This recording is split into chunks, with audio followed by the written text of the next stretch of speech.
Christian and hopeful are at the end of their journey. It is during our reading this week that they die. And in case you missed the picture there, that's what's going on. They're dying. They are close to their reward and close to the one that they love and close to the one that they have been seeking for this whole time. They are nearly to Jesus. And this is what we read. And as they came near to the celestial city, they could see that it was built of pearls and precious stones, and that the streets were paved with gold. The natural glory of the city and of the sunbeam's reflection on it made Christian feel sick with desire. Hopeful also had a few bouts of the same sickness. The sickness was so great that they had to rest from their journey while crying out because of the deep pangs of desire.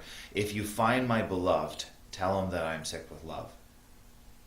It is in the final leg of the journey that they meet a gardener who cares for a vineyard that is planted there for a couple of reasons, but one of them is for their comfort.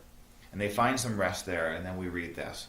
So I saw when they awoke, they prepared to go up to the city, but reflection of the sun upon the city, for the city was pure gold, was so extremely glorious that they could not behold it without covering their eyes. I wonder about this part of the book. I think of it in light of those of our brothers and sisters around the world who are nearer to their end of their journey, those who are coming to that end. There are those who come to a point where they realize they are at the end. And it is not long before they will see our Lord. What is it like to know Jesus is just a short distance away? I think one of the things that we learn as the years go by is that suffering and the reminders of how frail our bodies are gives us a greater appreciation and greater desire for eternity to come, and perhaps gives us a bit clearer image of what is soon to be for us. And then we come to the river. This may seem like a less familiar image to you, but in times past, and not so much today, but in times past, Christians used to see death as a river to cross. That each of us must cross the river. And in the book, they point out that only Enoch and Elijah were able to find another route. And no one else, at least till that trumpet sounds, and Jesus calls us home, will find another route. But the river itself, death, is for Christian and hopeful a fearful thing, as death can often be. And we witness our friend Christian come to a point in the midst of death that he despairs. And while hopeful remains hopeful, Christian wonders if he's saved, and wonders if he's lost. And there are many who despair at the end. And if you are with your brother or sister at the end and they despair, and they wonder if Christ has truly saved them, remind them of the grace of Jesus Christ. And if you reach the end and you despair, remember that it was always Jesus who held you, never you that held Jesus. Speaking as a pastor, I've been with those and been in conversation with those that their faith has been real and strong, but at the end they come to this point of despair, and it's something that I think perhaps more of us will go through than we realize. Don't be too hard on those who despair.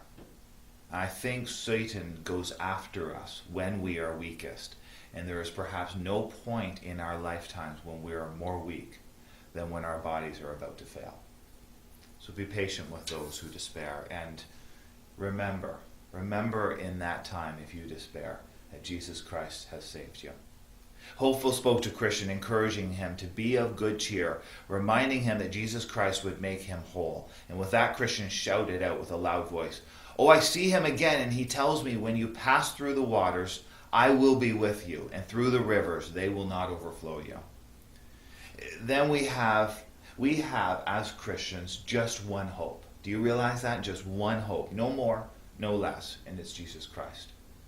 When we pass through the waters, and unless Christ returns before we die, each of us will cross that river. When we cross that river, hold to that one single hope of Jesus Christ, and he is enough. When Christian and hopeful cross and are heading to the reward, they ask the question, what shall we do in this place? And the angel tells them, there you shall enjoy your friends again, those who have gone before you, and there you shall with joy receive all those who follow you to this holy place. There are those I look forward to seeing again. My brothers and sisters who have gone on before me, I will see them again, and they will be there for the same reason I will be there, because I have been saved by an unearned gift from Jesus Christ.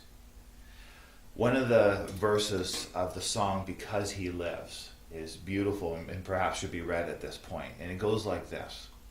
And then one day, I'll cross the river. I'll fight life's final war with pain. And then as death gives way to victory, I'll see the lights of glory and I'll know He lives. Because He lives, I can face tomorrow. Because He lives, all fear is gone. Because I know He holds the future, and life is worth the living just because He lives. I'll see the lights of glory and I'll know He lives. Here are a couple of talking points. You'll notice that ignorance travels behind Christian and hopeful. He crosses the river that Christian and hopeful cross, because everyone crosses it, whether you know Christ or not. He crosses that river, that death, from life to death, to meet Christ, to stand before Christ. He crosses that river with no trouble because there's a ferryman there whose name is Vain Hope. I'm going to ask two questions this time, and both about this situation. The first one is hard, and the second one is harder. First, do you know the difference between ignorance and Christian crossing the river? Think about that one. Second, have you ever been the ferryman, Vain Hope, to a person crossing the river? That's a difficult question, isn't it? I encourage you to reflect on that and evaluate that in light of future times when you're with someone near the end. Don't be vain hope. This is our final chapter. There's actually a part 2 to the book, and perhaps we'll work through that at some point in the future. But God bless you as we travel together, along with Christian and hopeful, and as Christian and hopeful, towards the celestial city.